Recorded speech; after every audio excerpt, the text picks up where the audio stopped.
Guys, it's Sarah, and today we are going to do ghost stories. And I'll tell you what it's called in just 1 minute. So, here we go. The story is called Do Not Open. So, this girl called her friend, and her friend was gonna stay over. Come over to the house and have fun with her friend. Then her friend gets into the shower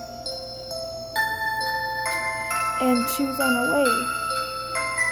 And there's this weird knock, goes like, but it's really loud.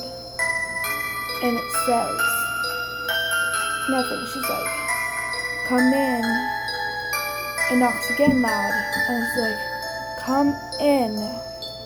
And they knock again real loud. And she screams, come in, the door's open. And she was getting so mad, her friend called her. She got so mad. She's like, what? Her friend says, do not open the door. And her friend's like, why? And then she's like, I see this creepy lady in a white gown and black long hair. And she is crawling on her 4 legs and knees on your house all over and keeps knocking on your door. And that's all I know, but she heard it because it was close. Goodbye. For now. Don't worry guys, I'll be back in 1 minute.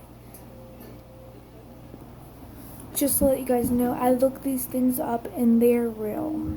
So, I don't know. So listen guys, I'm gonna play this really scary story, supposedly it says. And by his voice it sounds scary, but yeah, let's get into it. Resort/hotel. Sometimes we would have to be there at really odd hours for convention setup/teardown. One morning, I was there about 30 minutes before the union laborers, probably around 3:30 a.m.-ish. I also would like to point out that I used a couple of dating apps at the time, Grindr, Scruff, and Growler. The apps I use also have that. Alright, here we go. I used to work as a third-party contractor in the convention area of the Swan and Dolphin Resort/hotel. Sometimes we would have to be there at really odd hours for convention setup/teardown. One morning, I was there about 30 minutes before the union laborers, probably around 3:30 a.m.-ish. I also would like to point out that I used a couple of dating apps at the time, Grindr, Scruff, and Growler.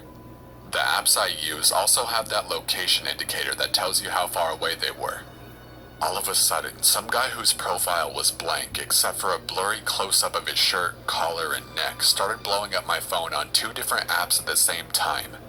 I basically replied that I was at work and busy and may be available to possibly chat later.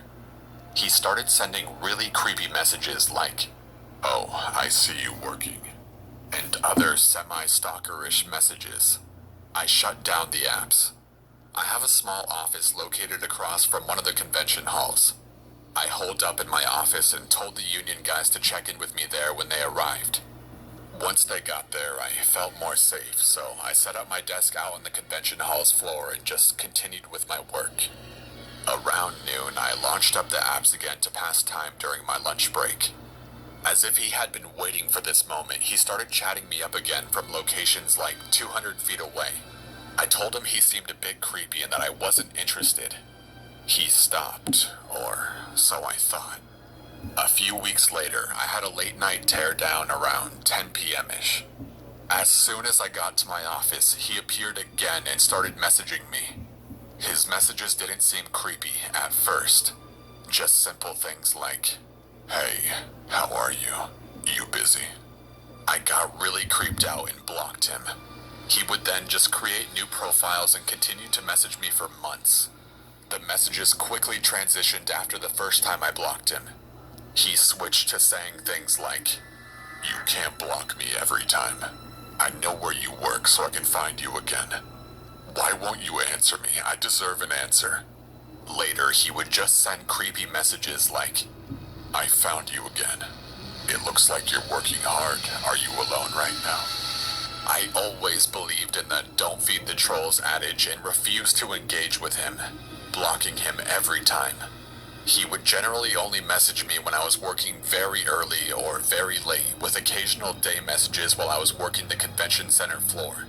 Convention centers are giant, wide-open spaces when no events are going on, which can really add to the creepiness. But what's worse is when there were events happening. I mean, the floor is crowded with people. Hundreds, if not thousands of people, all of which could be this odd mystery man. I never really felt safe, but I can't describe the heart-sinking feeling I had when, in late July, he sent me the final messages that sent me to report him to hotel security and my own company seeking help. Here's where the unexplained part comes in for me. After putting up with this for a long time, he ended it abruptly by sending me photos of me at my desk in my office from the first day he messaged me. Let me describe my office a bit for you. My office is tiny, maybe 30 to 35 square feet. We have 2 desks set up on one side with computers and an empty table in the corner opposite my desk. The rest of the office is filing cabinets and a printer opposite the empty table. The photos seem to be coming from a part of the office where we have the extra table. It's generally an empty table without any electronics on it that we use for anyone visiting the office or to lay out floor plans. I was absolutely freaked out, to say the least, but I can't imagine how he had gotten the photos. After turning over the photos, all of the messaging abruptly stopped just as suddenly as it had started. I was a 28-year-old Army veteran, and I can honestly say that I wasn't nearly as brave as I thought I would be in a situation like that. In that moment, I turned into a child afraid of letting my feet hang out of the covers for fear that a monster would grab whatever exposed portion he could get a hold of. The thought that a stranger was stalking me from an app is terrifying. But what scares me even more is the possibility that it could have been somebody who I regularly pass by at work. Someone who makes small talk with me and says hi in passing, who then the next minute is sending me anonymous creepy messages. After all, I never did find out who it was, and I guess I'll never know.